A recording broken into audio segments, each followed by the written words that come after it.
got your supplements and functional foods, legal developments, ingredient news, education, inspiration, entertainment, insider in the afternoon. Hey everybody, Todd Runestad here, Senior Editor at Natural Products Insider. We are at SupplySide West, and we have the very first inaugural edition of Ingredient Idol. Yes! I know I'm a little excited. I hope you are too. We have a panel of 3 esteemed judges. I don't know if we can see right now, but you'll see them soon enough. We have Anthony Almada here from IMAGINutrition. We have Kenn Israel from Innovation Nutrition Consulting. Oh, Innovation Nutrition Consulting. We have Mulry from FoodWise One. And these are all highly esteemed, very intelligent and experienced market consultants. They help brands build better products starting from the ingredients up. And so the whole idea of this show is we have a category right now that we're starting with, which is the energy performance, broadly stated. And we have 3 ingredients. We might only have 2 because someone doesn't have enough energy to show up, sorry. But the first one today, Michael Crabtree, Bioenergy is the company, Ribose is the ingredient. Michael, take it away. Thank you very much. Hello, how do you do? So at Bioenergy Life Science, for the last 35 years, we've been studying the relationship between humans and energy, specifically in a dietary context. In models, healthy, young, active athletes, all the way to geriatrics and models of heart failure. So one thing that has been sort of isolated is very important for us is education. Energy is a very difficult concept for people, your average person, to get their head around. So developing a lexicon that they can use to get their arms around something as abstract as nutrition has been very, very important. So working in 10 years as a clinician, scientist, and in technical sales has given me some unique insights on exactly how to speak to people so that they understand what we're dealing with in terms of energy. Now, we could be talking about energy all the way from the ancient Greek consideration all the way through kind of our modern biochemical notion. What we know about this little sugar is that when you take it, when you ingest it, whether it be through IV, intraperitoneal, or using it as an oral dietary supplement, it reconstitutes a very fundamental energy carrier in biology called ATP rapidly. It gives people advantages in recovery from surgery, it gives people advantages in sports and nutrition, it improves performance, and it slows down features of aging. So most recently, it would be interesting for us if you could have a sugar or you had a dietary supplement that demonstrated the benefits of exercise, like the activation of AMK, without the exercise being involved at all.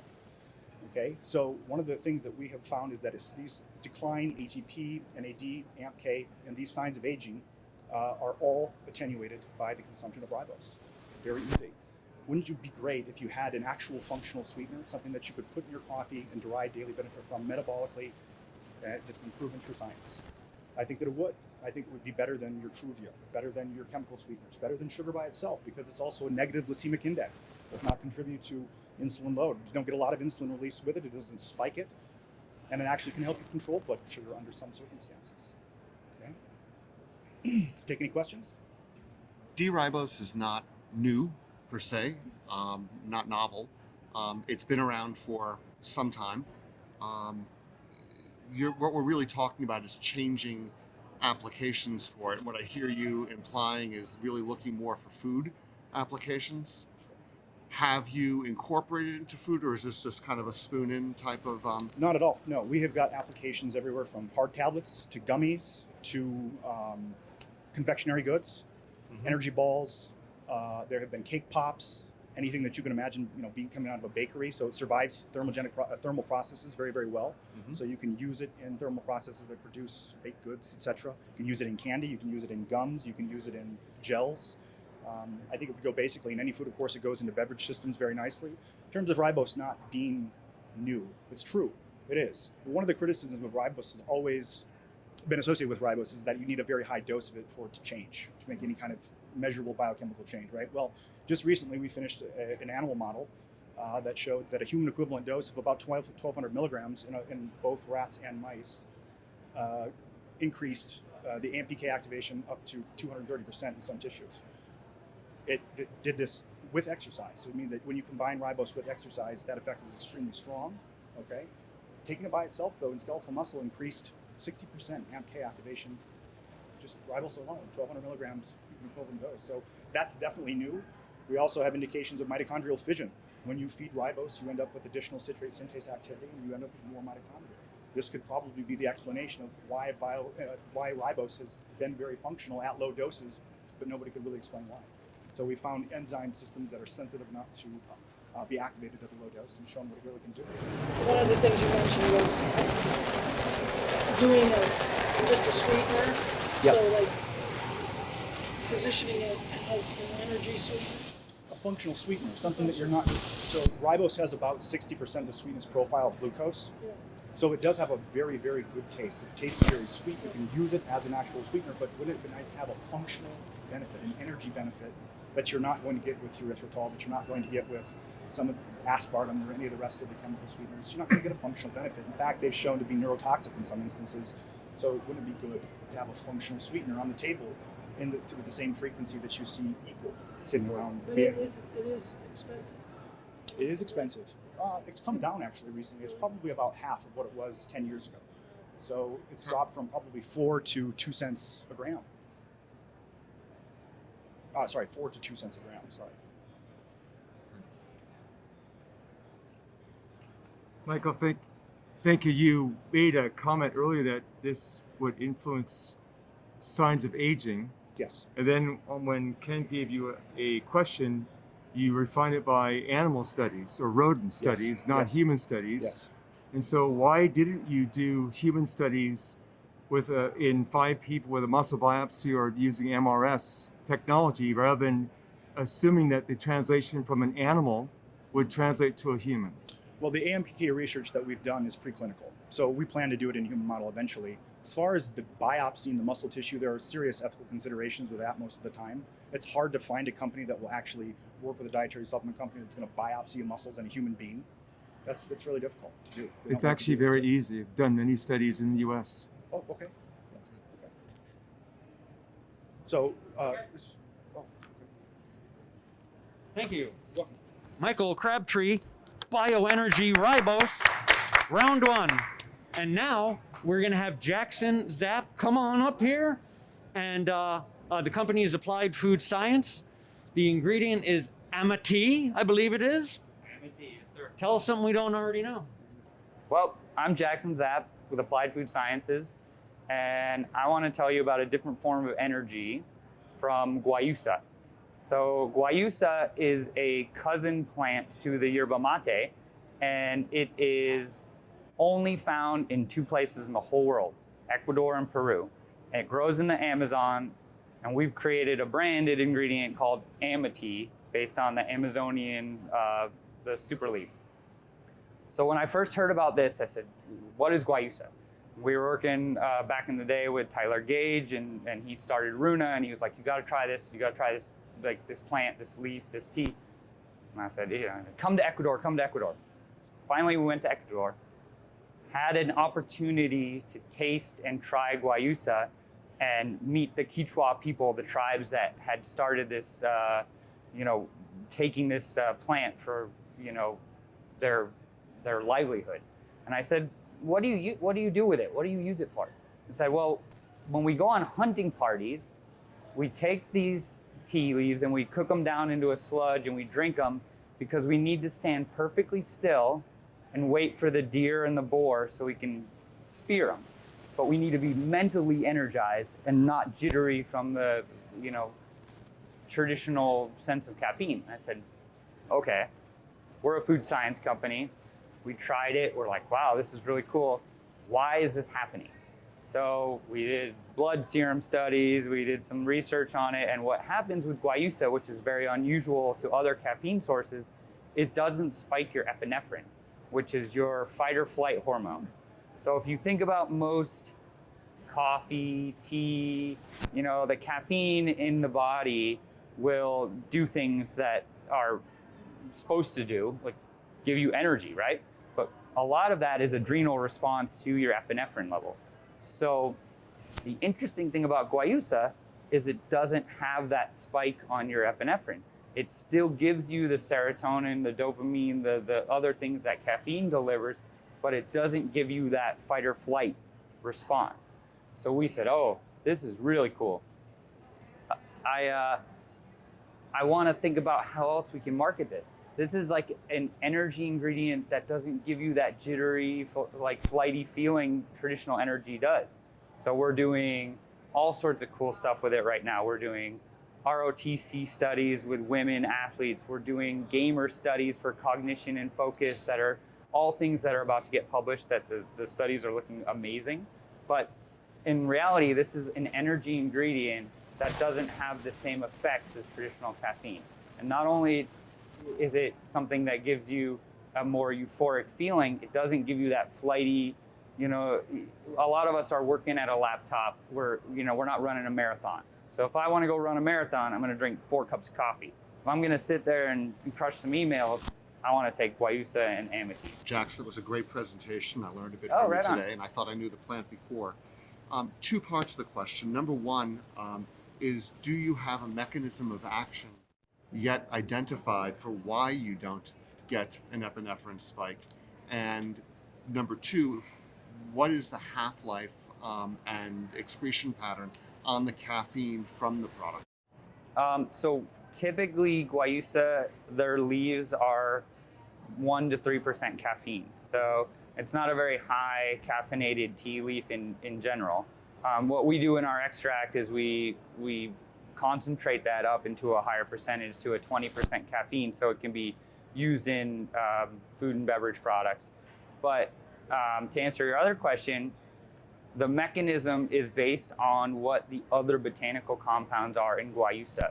So guayusa is unusual in the fact that it's a holly species that's similar to Yupon, but it's a South American version of it.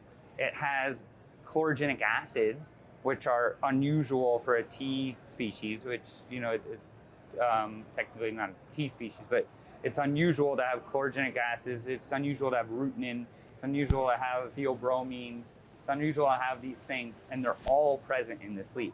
So when we talked to the local tribes, they're like, this is the super leaf. They kept calling it the super leaf. And we were like, you know, a science company, we can't market a super leaf, but if we find out what's in it and what's making it unique, that's really where the story comes in and clicks with the body, because it has those other beneficial antioxidants that help maybe with the caffeine digestion or whatever it is that helps like your epinephrine. Great, thank you. Not quite an answer, but still some good information. Yeah, okay. Anthony, Mary, you got any questions? Sure. Thanks, Jackson. Jackson, you didn't say it during your presentation that it had caffeine. Kenn pulled that out, so that was an interesting, perhaps unintentional omission. But you made a statement that was very intriguing when you said that it increased, or you get the serotonin and dopamine, and to have done that study in humans is a puzzling study to do. Did you do a study in humans to show changes in serotonin and dopamine? So what we did on that specifically is looking at, we actually did do a blood study to show increase in serotonin and dopamine, but when we look at caffeine in general, it will actually increase serotonin and dopamine. And that is, you know, pretty much across the board on different caffeine sources. The interesting thing about our caffeine with the guayusa is that it still had the increase in serotonin, increase in dopamine, but it didn't have the increase in the fight or flight hormone. So, you know, we were kind of on par with the other caffeine ingredients when it comes to that part of the experiment. Like, we didn't see any big changes compared to synthetic or even you know, mostly natural caffeine that we see. But the does that answer your question? Yes, but one last question. How many chemicals do you test in each lot besides caffeine? How many chemicals? Constituents in the extract. Oh, yeah, sure. Well, right now we are looking at things that we can standardize.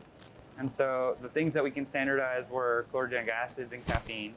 but what we found amounts in the ingredient were rutin, theobromine, like the other compounds in there. We don't standardize for those because varying from lot to lot, depending on how young the leaf is, if they let the leaves grow really big and dry them out, it's really varying. But those active compounds are kind of what we look for. And I think that's part of the story of why this is like a unique type of plant. All right. Okay. Thank you. Oh. Golf clap. Well, you haven't won yet. Jackson Zapp, Applied Food Sciences, Amity. Thank you very much.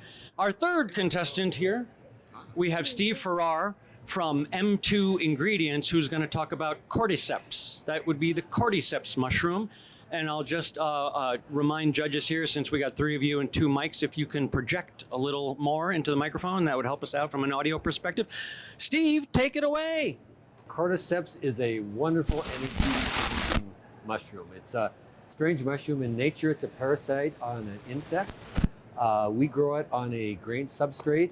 The energy-enhancing properties of this mushroom are multifaceted. Cordyceps contains a compound called cordycepin, which is attributed most of the energy-enhancing properties of it, but there's also a entourage effect of many other compounds. They've shown that cordyceps can help with the generation of ATP in the mitochondria. It kind of greases the wheels of that process. It provides antioxidant compounds that is kind of a limiting factor in that ATP generation. They've shown that it increases the uptake of oxygen in the alveoli of the lungs, and also increases actually the red blood cell content that can transport the oxygen to the tissues. High altitude mountain climbers, a lot of times will take cordyceps as a substitute for canned oxygen. It grows very vigorously in our material, particularly it's in terms of energy. Large energy expenditures often result in a temporary reduction of immune functionality. So cordyceps are really known for also the immune enhancing properties that stop that. You exert your weekend warrior, you exert yourself, and then you're under the weather until you recover. This stops that depression of immune function, depression of energy, and you can keep on a more even keel and keep your energy levels going. Like I said, the cordycepin gets the most attention, but also the antioxidant compounds, including a unique one called L-ergothioneine, which has gained a lot of attention, that helps protect the red blood cells and helps continue with that transport of oxygen to the tissues. Helps also with recovery. We did some clinical studies with the University of Northern California where they looked at recreational active young adults. They looked at max VO2 and time to exhaustion. And as little as 7 days, we saw significant results. And that was generally you want a couch potato with a lot of room for improvement. These are recreational active young adults that are the study group. And it was dose dependent, larger doses, faster manifestation of the benefits. It was very statistically significant results. Mushrooms are finally gaining their recognition. This mushroom is native to the Himalayas, and they first noticed it when they saw the yaks eating these mushrooms, and they jumped higher, and they became a little bit randy as well. They regard cordyceps as the natural Viagra of the Himalayas in some respects. It's an excellent mushroom, very bioavailable, and like I say, it's not just a single compound, but a multifaceted support of energy levels and recovery and support of immune function, which can be definitely interact with high intensity exercise and recovery parts of it. Thank you. Question on the high altitude uses. Is there actual research, or is it just more? Is it more experiential? There's some research in terms of oxygen uptake and delivery. A lot of it is actual on field reported the conditions. we get a lot of people, sports performance people. It's really popular with sports performance people. There was one issue where it's so powerful, they were thinking, well, maybe it's a banned substance, but it's been proven out fine. They've initially found this in some Olympic trials where these female runners, they broke all records and they thought, well, these are being doped, but no, it was cordyceps. So there is a fair amount of documentation on it. You mentioned a couple bioactives in your discussion, specifically cordyceps and L-arginine. Are you standardizing for those ingredients in your product or measuring them in your product? We're not standardizing. We focus on presenting it as a whole food mushroom superfood powder with all of the active ingredients in it, as opposed to concentrated, isolated active ingredients. It's the entourage effect, in my mind, is where the magic happens. Kind of in a follow-up to that, while the plant, has been known as caterpillar fungus and has certainly been a parasitic fungus over the years, you're growing on grain. Uh-huh. I'm going to assume your material's mostly mycelium, some fruiting body. How much of the grain substrate is actually still left in the material? How much starch and a byproduct of the substrate's left? Well, I would say there's none of the substrate left. It's been enzymatically converted either into pure mushroom tissue and mushroom metabolites, or it's in an intermediate stage, is what we call myceliated substrate. Somewhere around 5 to 10% is in that intermediate form. We get, in terms of the most easiest to quantify active ingredient, the beta-glucan compounds, using the appropriate technology for a analytical method for unextracted whole food powder, we get north of about 20% beta-glucan. Unlike or similar to our first contestant, which with Pharmanex first pioneered cordyceps on a branding and nationwide or international level with their C4 Cordymax product, and each cordyceps product will be chemically different. How do you maintain the chemical uniformity of your composition from batch to batch? Well, the CS4, we grow the Cordyceps militaris as opposed to the Cordyceps sinensis.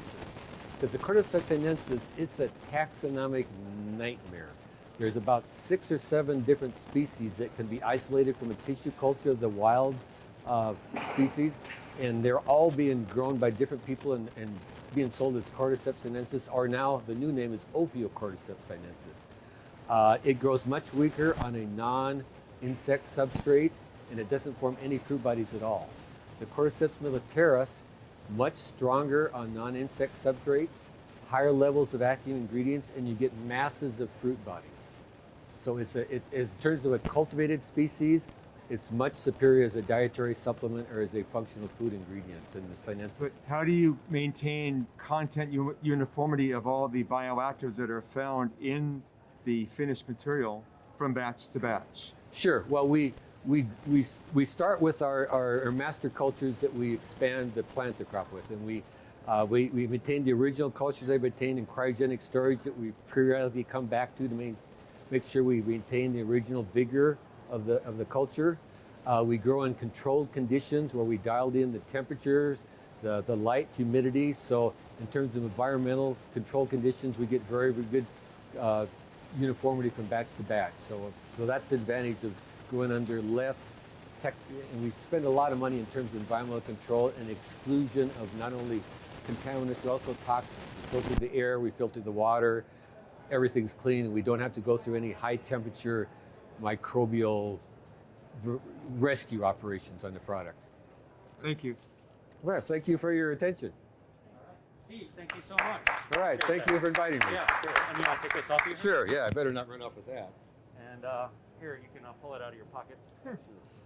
Hey, that was 3 really great contestants. We had some really good judging. Anthony, we always rely on you to just dig in there, give them the business. I love that. The lead investigator name. Oh, that was like a mic drop judge just moment right there. Thank you for that. So we're now going to give the judges we'll give you 2 minutes. You can confer. Ladies and gentlemen, the winner of the energy category at the inaugural ingredient idol here is Applied Food Science Amity. Woo! Jackson, come up here. Say something to the judges. I appreciate you guys taking the time to listen about a cool ingredient. If we didn't believe in it and it wasn't science backed, AFS wouldn't have launched it. So there's a lot of things to it, from personal trial when I was in Ecuador to trying to mass commercialize it, and now we have an amazing opportunity to grow a category of a unique botanical ingredient similar to what yerba mate's done, but a better version of it, in my opinion. So I appreciate it, and that'll do. Golf clap. I love the fact that you're doing a novel and differentiated twist on an absolutely experiential ingredient, and it's very much from plants without heavy manipulation. So bravo on that. Thank you. And there you have it. That's it for the first edition of Ingredient Idol, American Food Science Amity. Ow! All right. Sustainable